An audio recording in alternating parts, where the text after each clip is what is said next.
ஒரு ஊரில் ஒரு அழகான காடு. ஒரு நதிக்கு ஓரமாக ஒரு மரம். அதில் நாவல் பழம் நிறைய காய்ச்சி இருந்தது. அந்த மரத்தில் ஒரு குரங்கு வாழ்ந்து வந்தது. அது நாவல் பழத்தை சாப்பிட்டு தான் வாழ்ந்து வந்தது. அது டெய்லியும் அந்த மரத்தில் உள்ள பழங்கள்லாம் பறித்து சாப்பிடும்.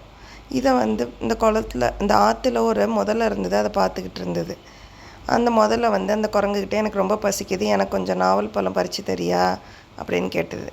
அதோட குரங்கும் டெய்லி நாவல் பழத்தை பறித்து அந்த முதலைக்கு கொடுத்தது. இது ரெண்டுத்தையும் சாப்பிட்டு போய் இந்த நாவல் பழத்தோட டேஸ்ட் பிடிச்சி போய் அந்த முதலையும் அந்த குரங்கோட ஃப்ரெண்ட்ஸ் ஆகிட்டு டெய்லியும் இந்த நாவல் பழம் பறிச்சிட்டு அந்த முதலைக்கு கொடுக்கும். அதுவும் சாப்பிட்டு ரெண்டு பேரும் பேசி சிரித்து விளாண்டுக்கிட்டு இருந்தாங்க. இது நாவல் பழத்தை பறிச்சுட்டு ஒரு நாள் என் மனைவிக்கு கொஞ்சம் கொடுன்னு கேட்டது. அதோட அது பறித்து கொடுத்தது. அதோட அது மனைவிக்கு எடுத்துகிட்டு போய் கொடுத்து ரெண்டு பேரும் மனைவியும் அந்த முதலையும் சாப்பிட்டுக்கிட்டு இருந்தது. அப்போ இந்த நாவல் பழமே இவ்வளோ டேஸ்ட்டாக இருந்ததுன்னா இதை சாப்பிட்ற குரங்கோட இதயம் எவ்வளோ டேஸ்ட்டாக இருக்கும், எனக்கு அந்த குரங்கோட இதயத்தை கொண்டு வா அப்படின்னு கேட்குது. அதோட அடுத்த நாள் அந்த குரங்கை போய் கூப்பிட்டு வருது. என் மனைவி உனக்கு விருந்து வச்சுருக்கேன்னு சொல்கிறா, நீ என்னோட வரியான்னு.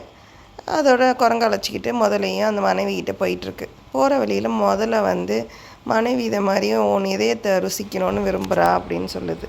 அதோட குரங்கு கொஞ்சம் உஷாராகி என் இதயத்தை அந்த நாவல் மரத்தில் தான் கழட்டி காய வச்சுருக்கேன், நான் போய் எடுத்துகிட்டு வரேன்னுது. அதோட முதலையும் அந்த மரத்துக்கிட்ட வந்துடுது.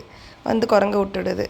அதோட குரங்கு மரத்து மேலே ஏறி, நான் உன்னை என் நண்பனாக மதித்து டெய்லி நாவல் பழம் பறித்து கொடுத்தா நீ என் இதயத்தை கேட்குறியா, இனிமேலும் உன் நட்பு எனக்கு வேண்டான்னு சொல்லுது. யாராவது இதயத்தை கட்டி மரத்தில் வச்சுட்டு உயிரோடு வாழ முடியுமா? இதை நீ நம்பி ஏமாந்துட்ட முட்டாள் முதலையேன்னு சொல்லுது குரங்கு.